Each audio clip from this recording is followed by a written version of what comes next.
جی ناظرین، welcome back. Break پہ جانے سے پہلے کبیر علی واسی صاحب کہہ رہے تھے کہ حکومت ڈیلیور نہیں کر پا رہی، سیاسی عدم استحکام ہے، اور اس وجہ سے وہ کہہ رہے ہیں کہ ان کو خطرہ ہے، کیونکہ 58(2)B کا جس کا وہ ذکر کر رہے تھے کہ سیفٹی والو ہوا کرتا تھا وہ بھی نہیں ہے، تو اس بیس پہ جو ہے بوٹوں والوں کے آنے کا خطرہ ہے۔ لیکن ایک بات پہ سب متفق ہیں، پاکستان کا سول سوسائٹی، پاکستان کا میڈیا، سیاسی جماعتیں بار بار یہ کہہ رہی ہیں کہ غیر آئینی طریقے کو، غیر قانونی طریقے کو کوئی ویلکم نہیں کرے گا، تبدیلی آئے تو جمہوری طریقے سے۔ آپ نے غلط مجھے کوٹ کیا، میں نے یہ نہیں کہا کہ آئے گی، آپ نے کہا آ سکتی ہے، نہیں ہے کرائسس سننے نا پہلے، مطلب حالات خراب ہے نا، کرائسس کو بتاتا ہوں میں، آپ سن تو لینا۔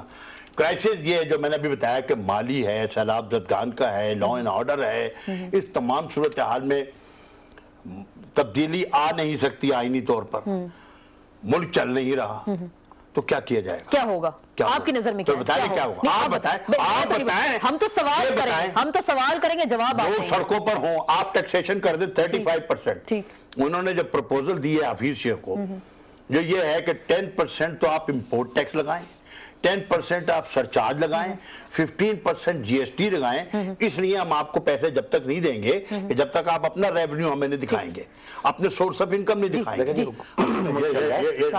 میری بات سنیں، اس میں اناڑی پن تو نہیں کر رہا ہوں، کوئی آپ کو جو آپ مداخلت کریں یا کوئی آپ کو گالی نہیں دے رہا ہے۔ بات یہ ہے کہ یہ ایک ہارڈ فیکٹ ہے کہ ایک صورتحال بنی ہوئی ہے، ملک مالی طور پر تباہ حال ہے، بینک کرپسی کے کنارے پر کھڑا ہوا ہے، تنخواہیں نہیں دے سکتے بھی تو ان کا۔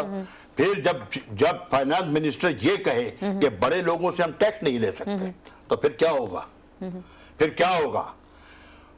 یہ IMF اور ورلڈ بینک، پھر کون آئے گا؟ یہ IMF اور ورلڈ بینک بلائیں گے فوج کو، IMF اینڈ ورلڈ بینک بلائیں گے فوج کو۔ بڑی وہ ہم انہوں نے بات کر دی کہ حالات اتنے خراب ہو گئے، لوگ انارکی ہے ملک میں، اور بہت ڈسٹربنس ہے، اور ایسی بات نہیں ہے کہ انارکی نہیں ہے، آپ کی صورتحال ایسی ہے کہ دہشت گردوں سے جنگ لڑ رہے ہو آپ۔ 65 میں بھی یہی صورتحال تھی، اس وقت حیات ہوں گے ماشاءاللہ، حیات ہیں آپ کے سامنے بیٹھے، حیات ہے، حیات ہے آپ کے سامنے بیٹھے۔ جی میری بات تھوڑا میں ختم کر لوں بات کو۔ ایک شخص کہہ رہا تھا جی لوٹو اور پھوٹو والی ہسٹری ہے، اب میری بات سنیں، اس کو عادت ہے، پہلے وہ لوٹتا رہا نواز شریف کو اور پھر پھوٹ گیا اس کو چھوڑ کے۔ کون؟ مشاہد حسین۔ پھر اس نے مشرف کو لوٹا، پھر پھوٹ گیا وہ چھوڑ کے۔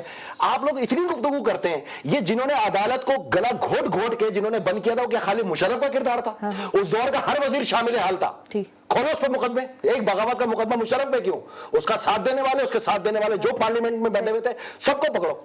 یہ ہے اصول، اس پہ آپ کبھی گفتگو نہیں کرتی۔ کیوں نہیں کرتے؟ مشاعرہ جو ہے نا، میری بات بہت زیادہ کرتے ہیں، سارے کرتے ہیں۔